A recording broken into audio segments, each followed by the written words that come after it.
चौधराहट का सपना देख रहे चीन की हालत पाकिस्तान की तरह पतली क्यों होती जा रही है।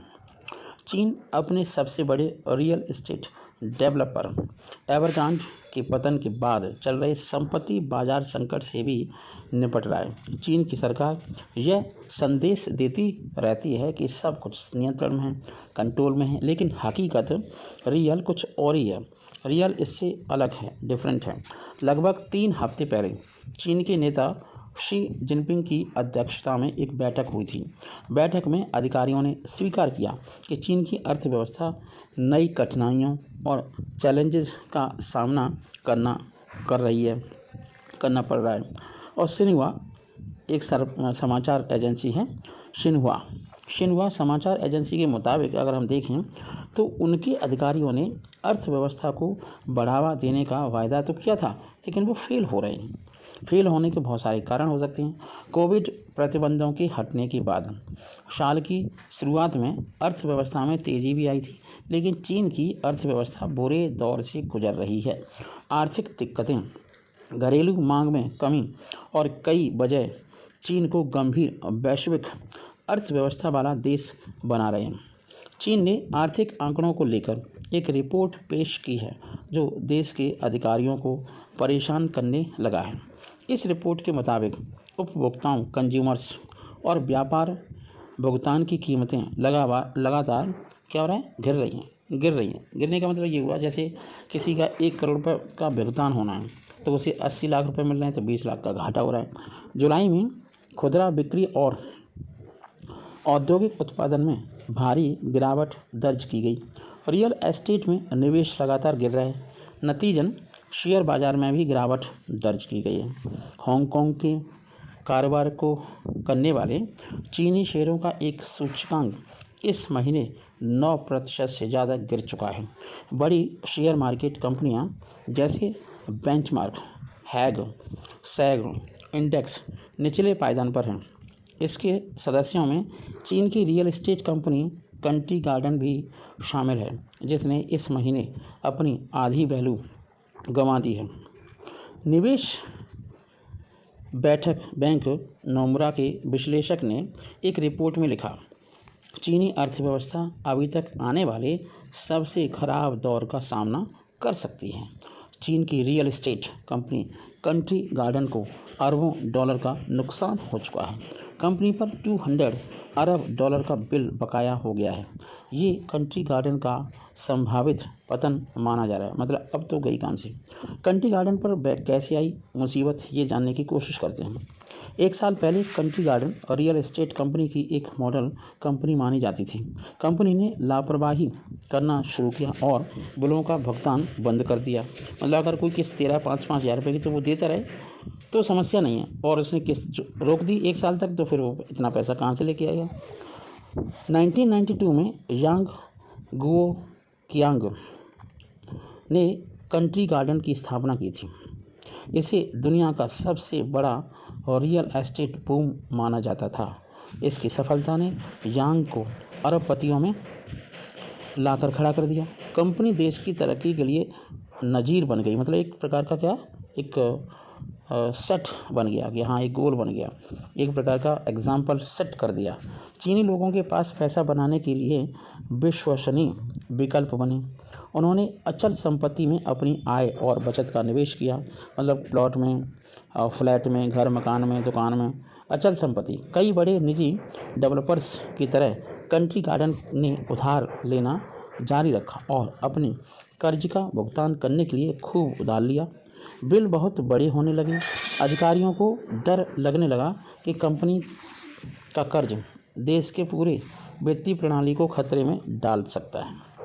चीन की शीर्ष नेता भी शी जिनपिंग ने आदेश दिया कि कंपनी पर अटकलें लग रही हैं कि ये मुसीबत ला सकती है, और 2020 में सरकार ने रियल एस्टेट कंपनियों की धन जुटाने की क्षमता को सीमित कर दिया था, और यहीं से शुरू हो गई बर्बादी इस कंपनी की। कई अन्य डेवलपर्स ने भी कंट्री गार्डन को अपने बिलों का भुगतान करना बंद कर दिया। खरीद में भी काफ़ी गिरावट आई और भुगतान में भी काफ़ी गिरावट आई। कितनी बड़ी है ये परेशानी, समझने की कोशिश करते हैं। बाजार, निवेशक और घर खरीदारों को सबसे खराब स्थिति का डर सता रहा है। अगस्त की शुरुआत में कंटी गार्डन ने कर्ज पर 2 ब्याज भुगतानों को छोड़ दिया। अगर वह सितंबर की शुरुआत तक भुगतान नहीं करती है तो लेनदारों को 30 दिन की छूट अवधि के बाद और समय नहीं दे पाएगा तो ये डिफ़ॉल्ट होगा। हांगकांग में कंपनी के शेयर की कीमत $1 से नीचे आ चुकी है। कंटी गार्डन का घाटा बढ़ता जा रहा है। कंपनी ने खुद कहा है कि यह साल के पहले 6 महीने में 7.6 बिलियन तक के नुकसान की रिपोर्ट करने की उम्मीद करता है। विशेषज्ञों ने कहा कि भले ही लोग अभी भी कंटी गार्डन के अपार्टमेंट खरीद रहे हों, लेकिन वे वित्तीय कमी को पूरा करने के लिए काफ़ी नहीं होंगे। इसके अलावा कोई एक ऐसी कंपनी से एक अपार्टमेंट खरीदना चाहता है जो खुद खतरे में है तो ऐसा बिल्कुल भी नहीं होगा। इस सब के बाद ये कहा जाने लगा है कि कंट्री गार्डन चाइना एवरग्रांडे की तरह समाप्त हो सकती है, जो एक बड़ी रियल एस्टेट कंपनी हुआ करती थी। जब यह कंपनी 2001 में ढह गई, समाप्त हो गई, कर्ज में डूब गई, दिवालिया हो गई, बर्बाद हो गई, तो वैश्विक बाज़ारों में दहशत फैल गई और पैदा हो गई दहशत। कंट्री गार्डन भी देश के रियल एस्टेट बाज़ार में दहशत पैदा कर रहा है।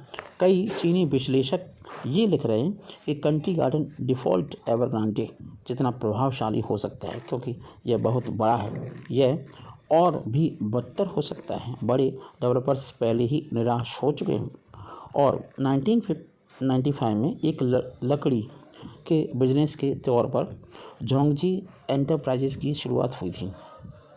देखते ही देखते ये 8 ट्रिलियन युआन 138 बिलियन से ज़्यादा कमाई करने वाली कंपनी बन गई। लेकिन अब इस फर्म ने चीनी बाज़ारों में खतरे की घंटी बजा दी है, जिससे सिर्फ कंपनी के निवेशक भयभीत नहीं हैं, चीनी अधिकारियों को भी डर लगने लगा है। इसलिए अधिकारियों ने किसी भी मुसीबत से बचने के लिए एक रिसर्च टीम बना डाली है, जो जोंगजी की बैंकिंग नियामक कंट्रोल करने वाली में पैदा हुए खतरे की जांच इन्वेस्टिगेशन करेगी। जोंगजी एंटरप्राइजेस ग्रुप ने बुधवार को निवेशकों से कहा कि वह नकदी संकट का सामना कर रहा है। इसकी वजह से चीनी संपत्ति प्रबंधक कहलाते संपत्ति बाजार में गिरावट से जूझ रहा है। बता दें कि जोंगजी के अलावा अनबांग इंश्योरेंस ग्रुप और HNA समूह सहित कई कंपनियां पतन का सामना कर रही हैं। जोंगजी का और रियल एस्टेट में बड़ा इन्वेस्टमेंट है। अब कंपनियों के फेल होने से चीन के सामने कई सारे संकट खड़े हो चुके हैं। कुल मिलाकर ये कहा जा सकता है कि चीन की आर्थिक व्यवस्था सुस्त हो रही है। इस वजह से एशियाई शेयर गुरुवार को 9 महीने के निचले स्तर पर आ गया। चीन का ब्लू चिप CSI 300 इंडेक्स 0.45% नीचे आ गया। हांगकांग का हैग सेग इंडेक्स 1.7% नीचे आ गया और लगभग 9 महीनों के निचले स्तर पर। चीन की लड़खड़ाती अर्थव्यवस्था की तुलना 3 दशक पहले की जापान से की जा रही है। चीन के राष्ट्रीय सांख्यिकी ब्यूरो ने एक रिपोर्ट में बताया कि उपभोक्ता मूल्य सूचकांक जुलाई में सालाना 0.3% गिर गया, जिससे अर्थव्यवस्था में गिरावट आ चुकी है और 1990 के दशक की शुरुआत में जापान की अर्थव्यवस्था में आई गिरावट की याद दिलाता है। 3 दशक पहले जापानी अर्थव्यवस्था को कमज़ोर विकास, संपत्ति की कीमतों में गिरावट और रियल एस्टेट की परेशानी का सामना करना पड़ा था, जो चीन की मौजूदा हालत जैसा था। और आपको बताएं कि चीन दुनिया भर में बेचे जाने वाले सामानों का एक बड़ा हिस्सा पैदा करता है। अगर हम चीन देश की बात करें, अर्थव्यवस्था में आई गिरावट का एक असर यह भी हो सकता है कि वह ब्रिटेन सहित दुनिया के बाकी हिस्सों में बढ़ती कीमतों पर असर डालेगा। अगर चीनी सामानों में कटौती होने से वैश्विक बाज़ारों के निर्माताओं पर नकारात्मक प्रभाव पड़ सकता है। यह व्यवसायों में होने वाले निवेश पर भी असर डालेगा और रोजगार को कम कर सकता है। इससे बेरोजगारी बढ़ जाएगी। चीन की अर्थव्यवस्था पहले से ही दूसरी मुश्किलों का सामना कर रही है और आधिकारिक आंकड़ों से पता चला है कि चीन के निर्यात एक्सपोर्ट में एक साल पहले की तुलना में जुलाई में 14.5 की गिरावट आ चुकी है, दर्ज की गई है, जबकि आयात में इंपोर्ट में 12.4% की गिरावट आई है। गंभीर व्यापार आंकड़े उन चिंताओं को उजागर करते हैं कि देश की आर्थिक वृद्धि इस साल और धीमी हो सकती है।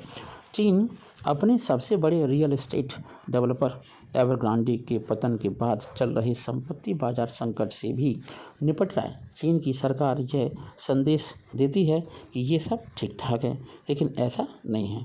जय हिंद, जय भारत।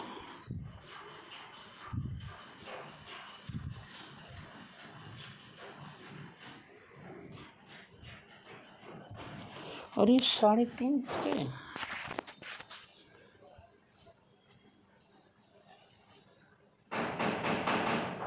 कार्तिक पानी क्यों फालतू में चला रहे?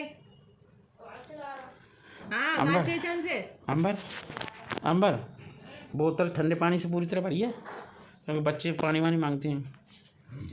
इतनी खाली थी, भरी थी। अब इनसे पूछो, इन्हें अभी पानी पिया, फिर कहेंगे हमें नहीं पता। बोतल को पौधा बद दो और 1 गिलास पानी केवल